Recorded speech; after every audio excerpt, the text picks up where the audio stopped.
Jimmy Butler's 56 points led the Heat to a 3-1 series lead yesterday against Milwaukee. I don't know if they can close it out, but we'll see. And then the other playoff series have all started to heat up. Some are even over. We're going to talk about all those and more on another episode of.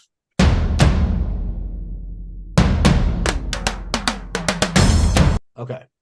Jimmy Butler went for 56 points last night 56. on 19 of 28 shooting, 16 of 20 from the 2-point range, and 15 of 18 from the free throw line. And single-handedly beat the Bucks last night by himself. Bam, nowhere to be found. Kyle Lowry, nowhere to be found. No, nowhere. It was Caleb Martin and Jimmy Butler that won the game last night for him. Yep. One of the best playoff games I've ever seen. Bam had 15 points. Caleb Martin had 12. Gabe Vincent had 10. And Jimmy Butler had 56. And that was it. Nobody else did anything except Jimmy Butler, basically. And the Bucks were up 10 the whole game. They needed to win this game really, really badly. And Jimmy was just like, nah, this is my game. And we've seen him do this before. He carried them to the finals in the bubble. And he always steps up. The only thing like that keeping this performance from like a top player performance of all time for me is the fact that it was the first round of the playoffs. Because that was one of those games where not only did the player go off, but he single-handedly willed his team to win. He was like, we're just not going to lose. And I'm going to be the reason. That was crazy to watch. Nobody's done that in a 1-8 game. I mean, well, fucking Anthony Edwards did it. Kind of. Not to the extent. In a loss. Yeah. Well.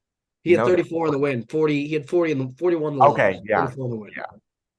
Yeah. But, I mean, we can talk about Anthony Edwards and them in a second because that series will be over tonight. But, I mean, Jimmy Butler, do they have a real shot of beating Milwaukee? 100%. I think that they lose game 5. I don't think Giannis loses game 5 in his own home. But game 6 and game 7, game 6, one being at home, I like Miami in that game. And even if they can't get done that game 7, playoff Jimmy Butler on the road, I mean, it just sounds like a game that he can still win. I mean, most people would think the Bucks would be locked for game 7 at home. And I would not feel that way. I think they're a lock for game 5. But game 6 and 7 go either way easily. I like that. I mean, you play the Knicks. Jimmy's a wild card. I mean, and then they would play the Knicks in the next round, and that's just because I think the Knicks win this series in 5 or 6 also. But you play the Knicks in round 2, and who knows? I mean, Jimmy could easily beat. So the Bucks were the title favorite coming into the playoffs this year. The Heat lose their best scorer for the series, and they're still going to win. He's their best scorer. Technically, stat-wise, or regular season-wise, yes. Jimmy Butler is their best scorer. Like, Jimmy Butler is their best foul drawer. I mean, obviously, last night. 16 of 20 from the field yesterday. Fair enough. But, Jimmy Butler is their best. That boy's a 20%. Tyler Hero is their best regular season scorer. Their best regular season offensive weapon. He goes out in game 1. Giannis, I understand, has been out for the series, but if you're the 1-seeded Bucks, and you're telling me you have Drew Holiday, Chris Middleton, Brook Lopez, Bobby Portis, and the supporting cast that they have, and you can't beat the 8-seed Miami Heat, and really you just can't beat Jimmy Butler because I haven't seen Bam. Someone go find Bam Adebayo for me. I don't know where he went. Yeah, I don't know what's happening with that. Bam's gone. I don't know where he is. Someone go find him.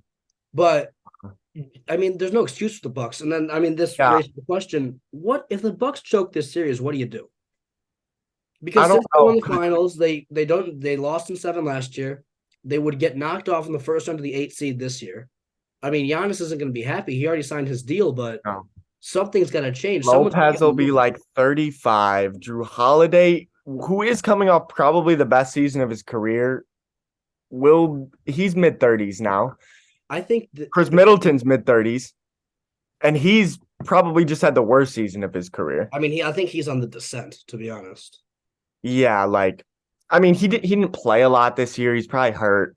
I know, but still, I mean, he hasn't got. He's had one really good game that I've seen him play. It was game 1 of the playoffs and they lost. Yeah, he's not the second best player in a championship team, and I know he literally is, but not anymore. I mean, so who do you go get then? Do you trade Drew Holiday? Do you trade Drew Holiday and Chris Middleton somewhere for Do you try to go get Dame? Do you try to go get Portland? Won't want that. So it's do you try to go get Jimmy from Miami after he beats you guys? I mean, what do you try to do to get Giannis another star and kind of retool your roster because I think this current iteration of the Bucks team is over after this year, especially if they lose in the first round. Yeah, that's a I mean, super Budenholzer's gone too. question. There's like Budenholzer is gone. no, yeah, there's like no stable pieces around him whatsoever. Like no young guys developing. No. Nobody. It's their team right now, and they're getting older. And That's Giannis has got 3 years left after this year, I think. So you got to do something. I mean, you can't get bounced in the first round and then run it back. don't hate me for bringing this up, but I recall Giannis saying something about the Bulls a couple of years ago. Hey, Something. I mean, if he's what going to did come he out say? with, What did he say? It was like last year. it was about like he was talking about Jordan or something. And he's like, maybe I'll play for Chicago one Yeah, day, yeah, yeah, something like yeah, that. He said something about that. Do I think it's going to happen? No, but I can hope. I mean, Hey, who knows? Milwaukee might Graham and I throw were him up talking on about the this trade before we block. started, but for those that don't know, I'm a Jets fan, diehard Jets fan. 10 years. It's been since 1970s was the last time we had a quarterback receive an MVP vote. MVP vote. That was Joe Namath. We got Aaron Rodgers yesterday. And you still won't be receiving any of those fucking Oh votes. no, that's fine. I'm just saying this is the best quarterback that we have had in 50 years. Yeah. I mean, Brett Favre was maybe, but Brett Favre, just like Rodgers at the end of his career, but Rodgers was still better than Favre was at that time. About time. And maybe the Bulls get their star soon too. Maybe it's my luck is finally turning Hopefully around he's not a because fucking I have 39-year-old it has aging been star. my three teams are the Yankees, Jets, and Bulls. And Yeah. I have been the Yankees make the playoffs like every year, lose to the Astros, the cheaters. So they suck. The Bulls have had one good half season in the past 8 years. And the Jets have made the playoffs in 10 years. So maybe all that luck's turn around. Graham, maybe me getting Aaron Rodgers is how the Bulls get their Giannis soon. Who was the Bulls? Have Last the number Bulls one ever pick. given out a max contract to a free agent? No, the last one we tried to get was Carmelo Anthony in like 2014, and we ended up signing Pau Gasol. He re-signed, yeah. He re-signed with the Knicks, so we got Powell instead. And who was the last superstar the Bulls had? The last superstar. It was Derrick Rose. Exactly. And that was 10 years ago when he was at his height. His ACL, maybe 11 years now. Yeah, 11, yeah. So we haven't had a superstar in Chicago in that long. Jimmy Butler was great. Dwayne Wade was great. Jimmy Butler was not a superstar at that time. He was a star. But like I saw something today that was like Chicago sports, like in general, like doesn't dish out like super maxes like that. Like the White Sox have never given out a 6-figure contract to somebody or a 9-figure contract to somebody. I can't remember the last time the Bears had a signing like that either. I mean, we paid Khalil Mack a bunch of fucking money, but it's because we don't have a quarterback to pay. We've never had one. But you will now. Yeah. But yeah, I mean, if Giannis can come here, it'd be in free agency or it'd be a trade in some way. But the Bulls haven't had a superstar in their team, and they're not willing to dish out. The Bulls' mindset needs to change. Arturas Karnisovas and Mark Eversley need to go talk to Jerry Reinsdorf and say, hey, this league is about spending money on the best players available. We need to do that. If you are trying to be financially safe and win in the NBA, you should give up because that doesn't work like that. Who has won recently? The Warriors, the Lakers, the Bucks, all who just funnel money. Look at their luxury tax. They're so deep into the luxury tax. Let's go to the three last champions of the Lakers, Bucks, and let's look it up. Look it up. Lakers are paying LeBron, AD that year. I mean, those two are maxes already in themselves, and they're giving out money to like $10 million contracts to the rest of their team. The Bucks are paying Drew Holiday, Chris Middleton, Brooke Lopez, and Giannis when they win a championship. The Warriors are playing Steph. They're paying now Jordan Poole. They're paying all right, listen. Yeah. Steph gets 50. Clay gets 40. Wiggins gets 30. Draymond gets 25.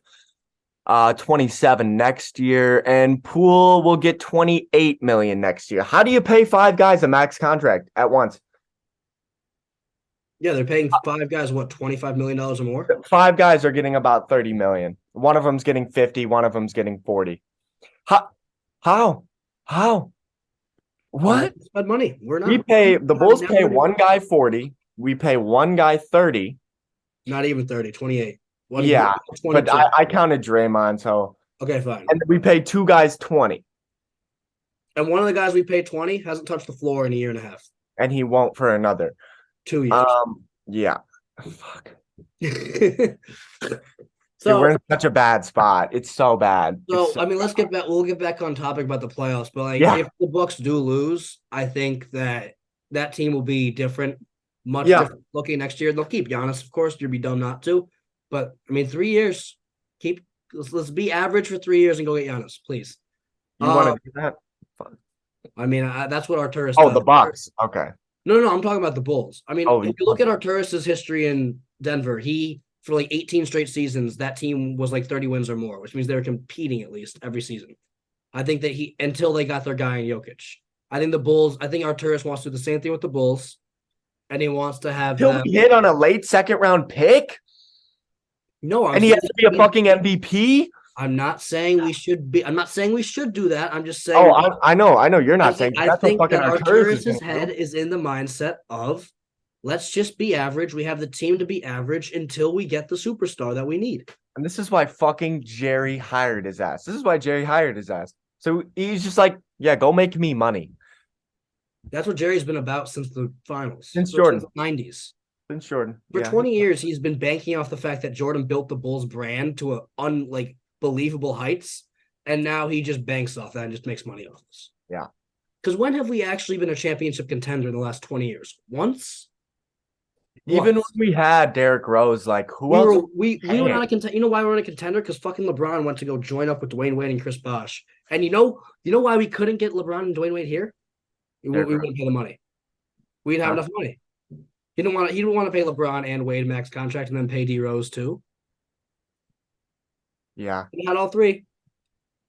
If D Rose actually went to to cheap buck and they want to go play with Chris Bosh instead of Derrick Rose, and that was a dumb mistake.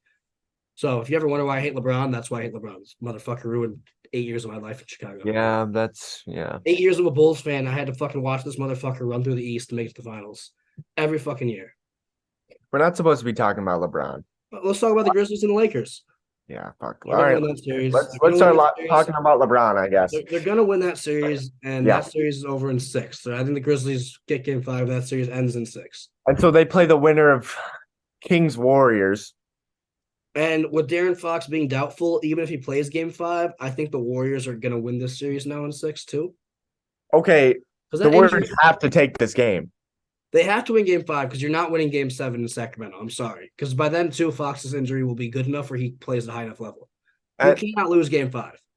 If they lose game 5, they win the series. Or they lose the series. Wait, sorry. If the Warriors win game 5, they win the series. If they lose it, they lose the series for sure. I agree with that. Just like the Warriors are so bad on the fucking road. They can't buy a win. But if you get the Lakers in the second round, you get home court advantage. It's a 6 or 7 seed. Holy shit. So if they escape Sacramento, which has been the best playoff series so far, and you get LeBron versus Steph, here comes the LeBron versus Steph debates because it's going to be pretty much LeBron versus Legacy's on the line. I mean, yeah. Both have 4 rings. Steph goes against LeBron. Steph wins. Say hypothetically, Steph wins the finals again.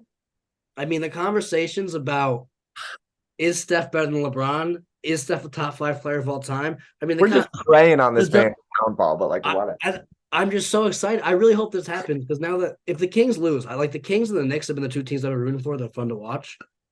If the Kings lose, I like the Warriors last year. I'll root for the Warriors to beat LeBron this year too. Yeah, I think it would be awesome to watch Steph Curry beat LeBron James, then go beat Kevin Durant in the conference finals, and then go beat the Celtics a second time in a row. That's a top 5 player of all time. If he does that shit, he maybe better than LeBron James all the time. You know, one has he 5 beats rings, LeBron. If he beats LeBron, Kevin Durant, and then like Tatum in the fucking finals again, he's the GOAT. I mean, fuck. I mean, he's better than LeBron, not better than Jordan, because Jordan won 6-0. But he may be better than LeBron. 5. What would he be in the finals? Like 5-2? Yeah, 5-2. If he won, 5-2. 5-2. What's LeBron's record again? Sorry, I keep forgetting. 4 and 6. Yeah. Wow. You know, that's under 500. Last time I checked. But fuck, he's been there 10 fucking times. Holy shit. Okay, and I hate. No, he's been there 10 times against the fucking Eastern Conference. The Eastern Conference playing the Pacers and the Raptors. Like, oh my god. And you put, I mean, the Bulls are the toughest team they played Like, in years. if DeMar DeRozan is your best player in a playoff series, you're gonna get destroyed. He fucking Yeah, I don't sucks. care who you are.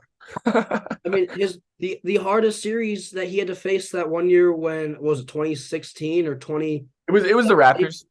No, but then there was that one year where the hardest team he had to face was the conference finals Hawks, where it was like four all-stars, but the only reason they were all-stars is because they all had Oh, like the right. ability it's like Paul Millsap, Al Horford, Kyle Korver, and Jeff Teague were all-stars. And Damari Carroll, junkyard dog.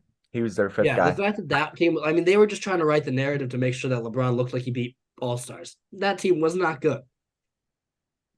Paul Millsap, Jeff Teague. Jeff Those Teague was were in the league for like those were their those were their best players. Like no one was competing with the Cavs those years. yeah. I mean, LeBron's been in the West, not counting the bubble because the bubble doesn't count. He hasn't made it past the first round of the West. What seeds has he been every year? 7, 7, 1 in the bubble, and like 4 in his first year when he got hurt. Right. Bubble And doesn't missed. count. Bubble does not count. Did he miss the playoffs twice or once? He missed playoffs once, I believe. Okay. Yeah, Yeah. he didn't make the playoffs one year. He didn't even make the playoffs one year.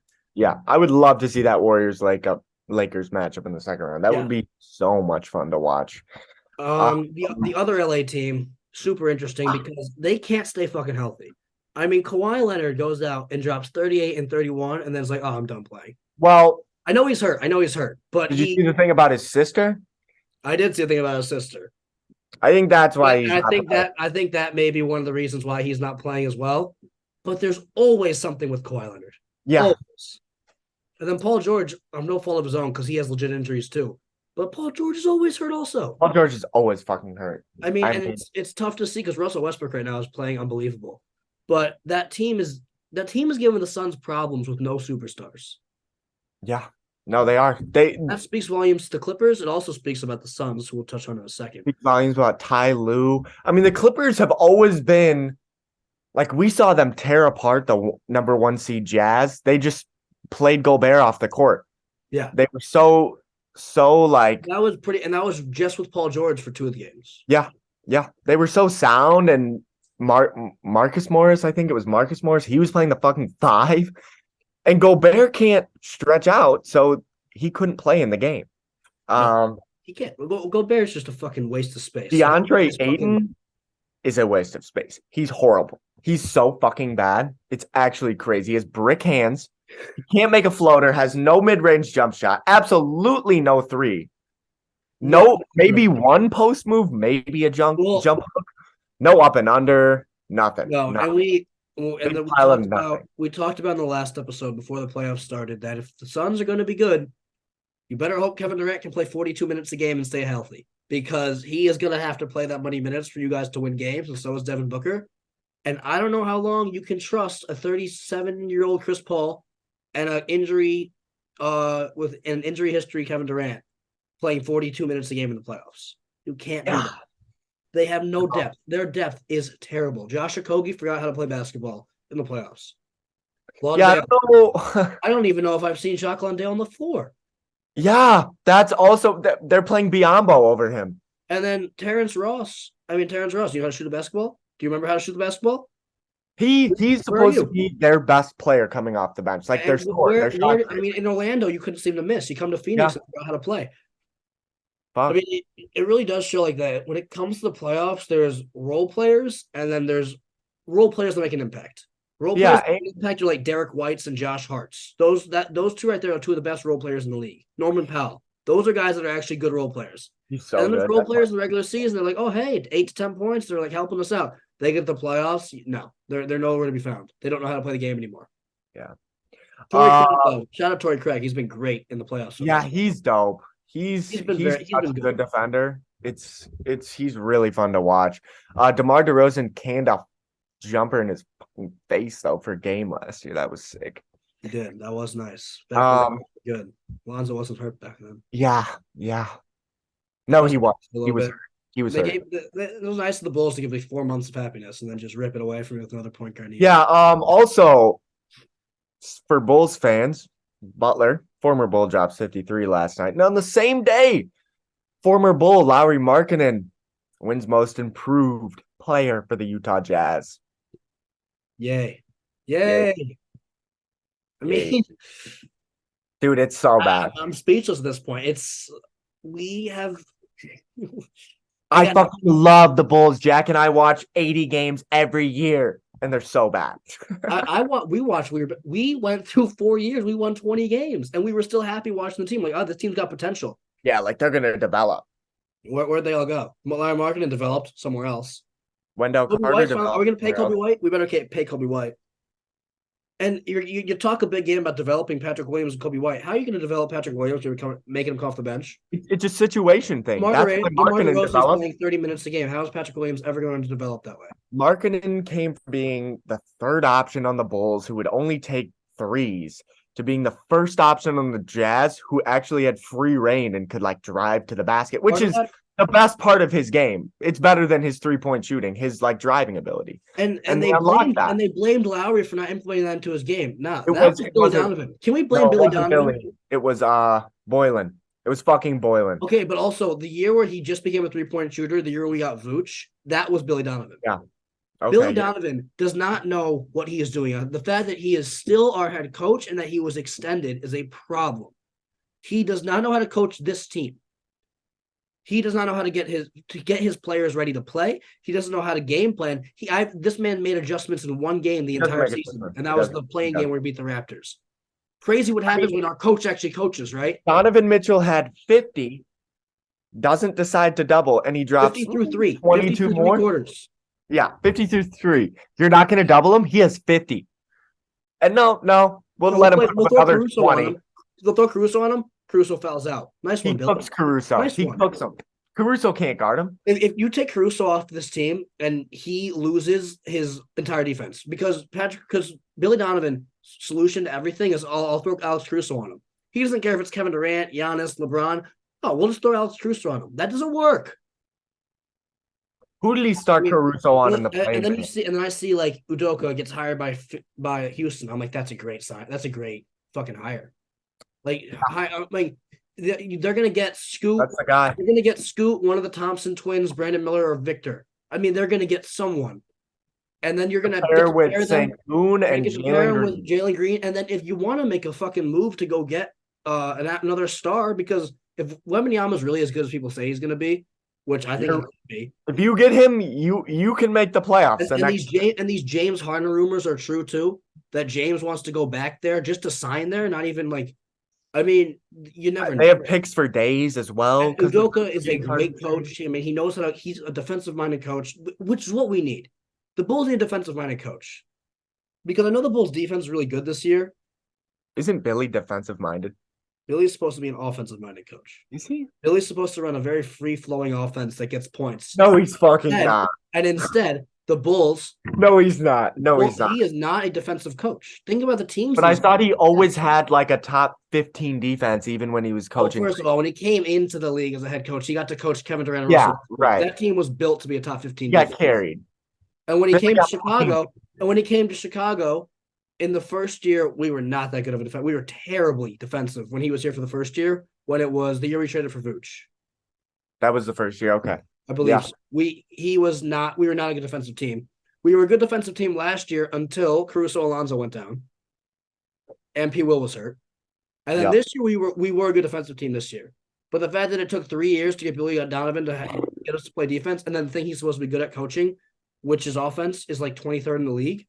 When you have 3 all-stars that can score the ball. No excuse for him not doing his job. 3 of them average over 20 a game. And you have one of the worst offenses in the league. I was looking at like players that had 40-point games, multiple 40-point games this season on ESPN. They posted something about it. Mar and Zach both had 5. Yeah, one too. The top 20 scorers in the league, DeMar and Zach are both on them, and they both played like 79 games this year. Out of the top 20, nobody had played like 70. They both played like 79. We're the 23rd ranked offense in the league. We're supposed to be good at offense. We couldn't score. We'd be playing Milwaukee right now in the first round of the playoffs if it wasn't for the fact that we can't score a fucking basketball. Yeah, no. So true.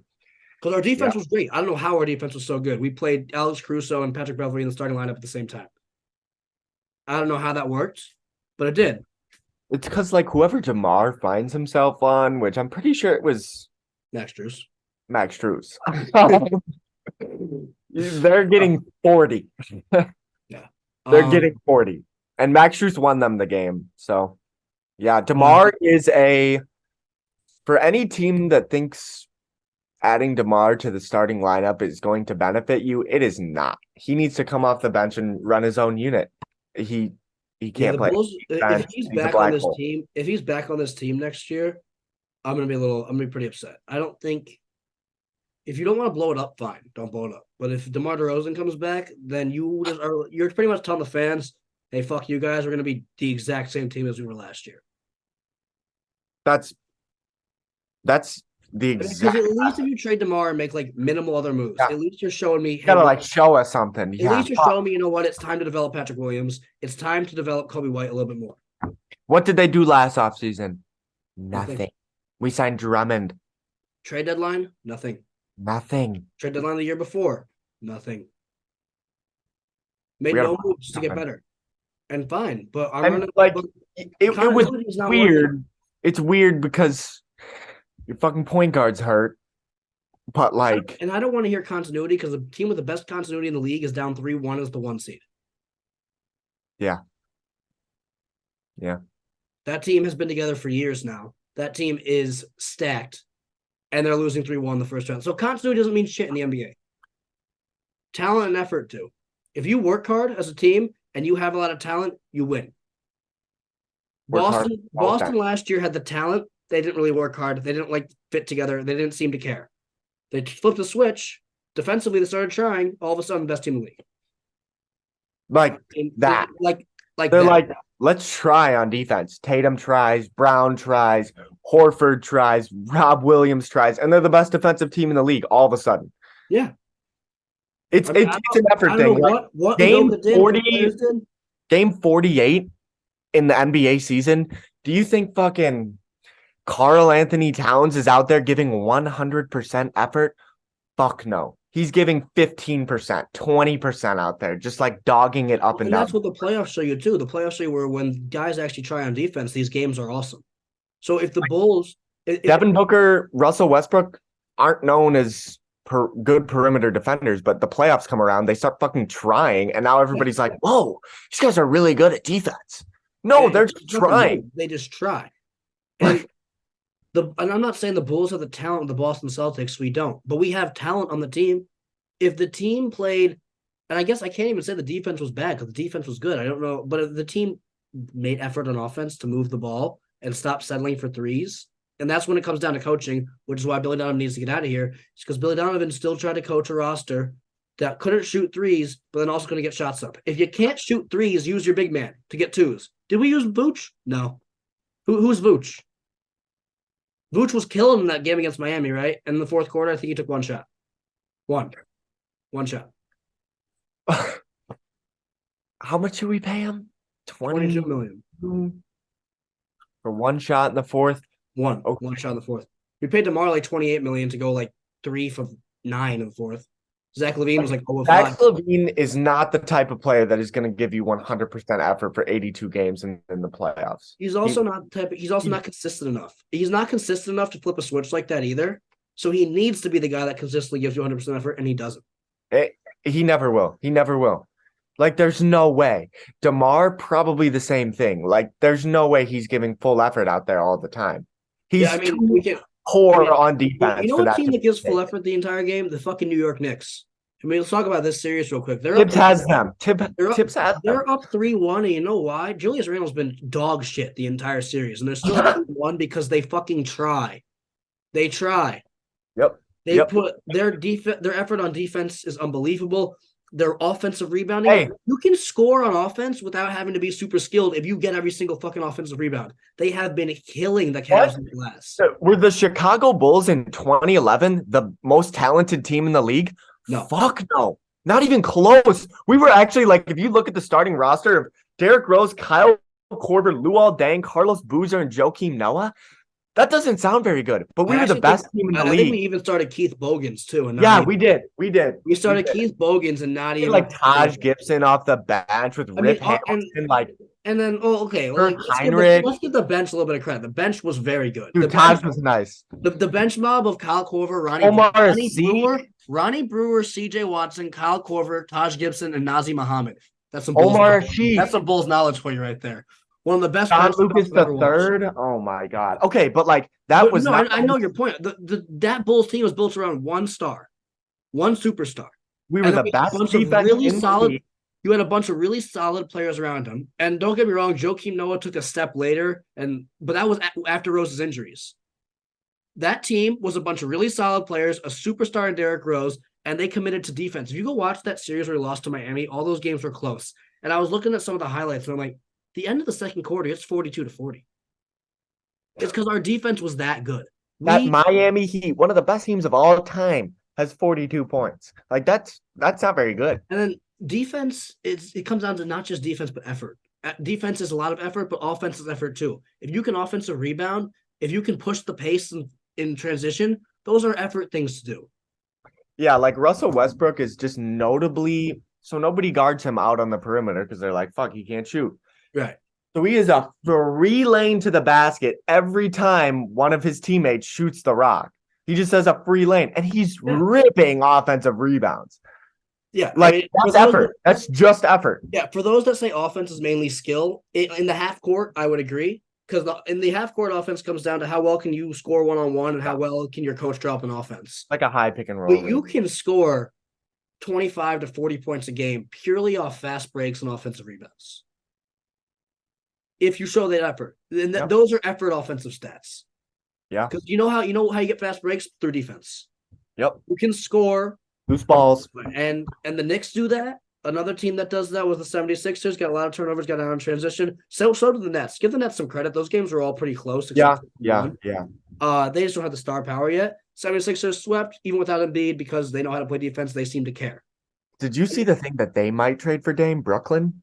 I did, and I like that, actually. They have the pieces to move. They have the future star, Mikal Bridges. Dame would be a current star, and Cam Johnson's a lot nicer than I thought. Claxton as well?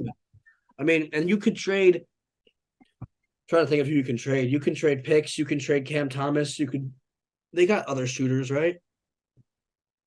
I mean, if you really have to, you can trade Claxton. He's got a bunch of value. I mean, they probably have to let go of one young player, and if not, they have to give up all their future picks, which they don't really have that many. That's I would say the piece Portland would probably ask for is Cam Johnson. Yeah. I mean, the domino that needs – when Dame likes him, though. The domino that needs to fall is Dame needs to actually request a trade first. I don't know if he's ever going to leave. So, yeah, and I don't even want to, speak on that because that's been something that's been talked about for, 5 years now, him potentially requesting a trade. And it just hasn't happened. So, we shouldn't even talk about that until he actually does that. Right. I mean, and then I'm trying to think of other playoff series we haven't even talked about yet. I don't care about the Denver Timberwolves. The series that will end tonight. We talked about every other series. I mean, the second round series, I think it's going to be Denver versus Phoenix, Boston versus fucking Philly, and then it's going to be Cleveland or the New York versus. I think Miami gets it done. I think it's going to be New York versus Miami, and then Lakers versus Warriors would be the other series. I mean, that's some good second round series. If I had to think, I think just if I. Looking at the Suns team now versus Denver in the next series, I mean, I like Denver. I would love to pick the Suns. The Suns, I think, have more talent, but Denver just looks better. MPJ is playing great. Jamal Murray looks like not exactly like the Jamal Murray from the bubble, but close to he put up 40. Didn't he put up 40 in a game? He's had a couple 20-point games. He looks solid. KCP fits perfectly. And Aaron Gordon is super nice as well on defense. Bruce Brown off the bench has been fantastic as well. He's so good. He's such a good player. He's another guy that goes out there and gives effort, and that's why he's in the fucking league. He can't shoot, and he's small, but he tries. So he plays. He gets fast break buckets. Patrick Beverley can't shoot fast break buckets. But he just tries. And Bruce Brown, he can't shoot contested. But he can knock down a wide open three. Yeah, probably. Knock down a wide open shot, and he can run in transition. He plays defense, and he can offensive rebound, and he moves the ball in the offense. Jose Alvarado straight up should not be in the NBA. He's too small, but he fucking tries and like gives effort all the time. So he's in the league. You And he play with a plays. chip on your shoulder and you show effort, all of a sudden you can play in the NBA. If of course you'll have the talent and like the Yeah, you have to be really fucking like you good. have to be really fucking good. But once you get to that level, there's another step that some players take and other players don't. I haven't seen DeMar DeRozan give full effort since his time in Toronto. Even last season when He he was wasn't giving full effort in Toronto. You can ask the Raptors fans about that. But he was playing no defense in Toronto, none in San I don't think Antonio. DeMar DeRozan played defense his entire career then. And Zach LaVine will have games where he gets like 4 steals and drops 35 points. Then he'll go 2 for 12 and get someone will score 25 on his head. He'll get cooked. Yeah. And it's like, what the fuck? You just dropped 40 and be consistent. Just be consistent. If you were clamping. you know what? Instead of having games where he drops 40 and then 5, can I just get a consistent 24 points from you a game? Just consistent. It says you average that, but your averages are so all over the place this season. It's so frustrating because, like DeMar said, he's probably a top 5, at least talent-wise, top 5 most talented player in the league. Scoring-wise, yes. Anything. He's so fucking athletic. He should be very good on That's defense. true. He should. Actually, that's a fair point. I mean, if you Like, look at slide your feet. I've never seen Zach LaVine slide his fucking feet. I mean, his individual defense, like at times, is also one-on-one. Other times, it's like he just gets blown by. Yep. Or he like just doesn't like if he's like 5 feet behind the 3-point line, someone just rises up. Like no shit, they're gonna shoot the shot. D up. Yeah, so it's mental stuff. We've been talking about the Bulls. We've been talking about the Bulls a little bit longer than I like to anyway. So let's just because honestly, I don't. The playoffs are what the playoffs are right now. First round's almost over anyway. So I want to talk about the Bulls offseason plan because you and I have been talking about this for like weeks now. Do we rebuild or do we not? And it doesn't look like AK wants to rebuild. So don't rebuild. What do you need to bring in? What do you need to bring in if we don't rebuild to at least not compete for a title, but compete for like the 3 to 6 seed next year? What and name players too if you have some off the top of your head because I have. Okay, so for example, I sent you something today. Russell Westbrook is an unrestricted free agent at the end of the year. Now, the Bulls were the worst 3-point shooting team in the league, and he definitely doesn't help that shit. But, I mean, if he's going to go out there and give effort, which Russell Westbrook does every fucking night, I mean, you're going to get 16, 8, and 8 a night from him. That's decent. You're gonna and you also get 5 turnovers, but you get a certain amount of energy that not many players have. Like he'll bring an energy to the team. He'll bring a leadership that Billy Donovan doesn't have. Yeah, Billy's a pussy. I mean, I was looking at some mock trades and stuff too, and I was thinking about players who would fit perfectly. I mean, Tyus Jones would be an ideal point guard. Wow. Yeah, Tyus Jones would be really an ideal point guard to have on this team because he can knock down the 3 ball. He can get guys in this spot. He's a great passer. He's not a bad defender. He's a little short, but he's not a bad defender at all. And that's a really good one. This is another Grizzlies guy. So, but like Luke Kennard, yeah, he led the league in 3-point shooting this year. I mean, we need that so bad. Free agent because I'll get the free agency list up also because it looks like the Bulls don't seem like if Fred VanVleet were to opt out, would you? He's going to. And you can assume we get like half that contract back from because our turn. Well, one second. Actually, wait. AK was asked questions about this after the Bull season was over. They asked him about that. They did, and I didn't see that. It looked like he was not allowed to give a clear response. Really, want to at least because I mean because this is a conversation he has to have with Reinsdorf, right? Because this is a money conversation. And Lonzo. Like, Lonzo needs to know about this before the press. Right. And then but if you don't do the career-ending exception, you don't get back his whole contract. Fine. But you could also do a disabled player exception where they would get $10 million back. So you pretty much get another mid-level exception to pay someone. But that would take you into the luxury tax. So if we're going to do that, then Jerry Reinsdorf has to sign off on going to luxury tax. Fine. If he does do that, that leaves you with that $10 million. It leaves you with $10 million from the already existing mid-level exception you have, and that's about it. And money to re-sign Vooch because you got to re-sign Kobe. I doubt Jerry goes into the luxury tax with this team. He's already said, like, if the teams haven't been good enough for me to go into the luxury tax, like, I'd be willing to, even though he's probably not. But a team with DeMar DeRozan, Zach LaVine, and Nikola Vucevic next year, like, headlining, I'm not going into the luxury tax for those three. No, but and as a fan, I'm not excited to watch that team. I saw what that team would do this year. Exactly. So, Exactly. so It's Fred such a VanVleet, weird spot. so if VanVleet does opt out, which you and I agree he will, because he wants more money.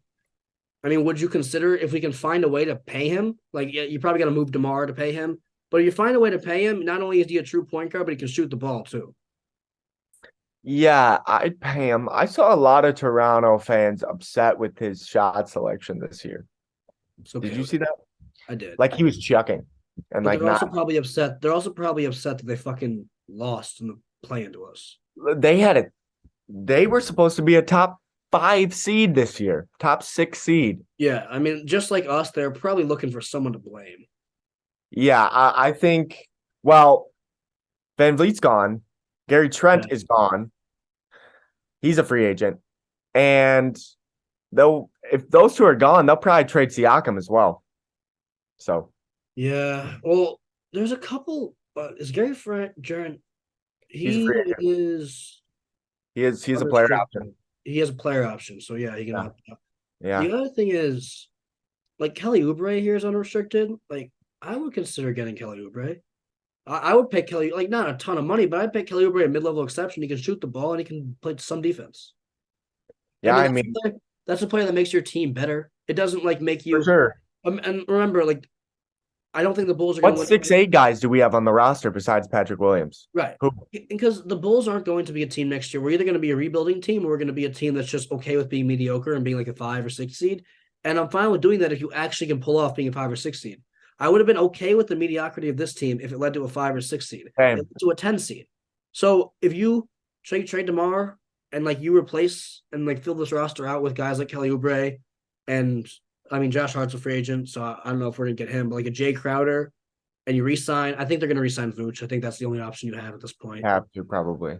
But then you re-sign Kobe, and your team is like now a new 3, like a new 6'8" wing that plays at the 3.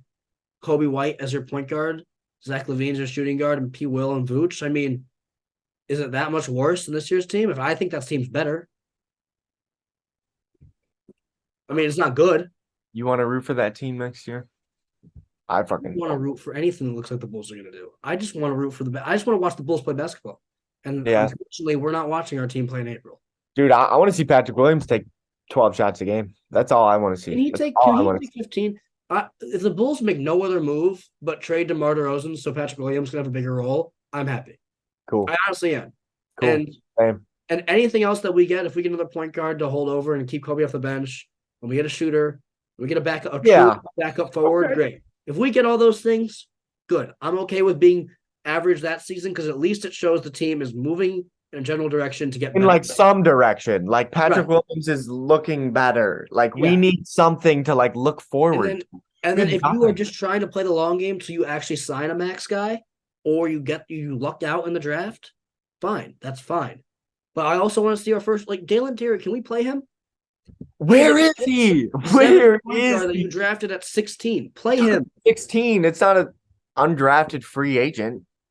Play him. He's a 6'7" point guard who has a decent mid-range game and can finish at the rim.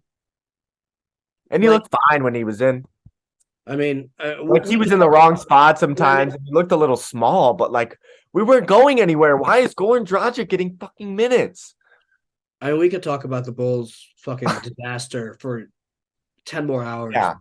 We'll end it there. Thank you guys for tuning in. We'll upload another one once we know the second round standings and actually give our predictions on those series.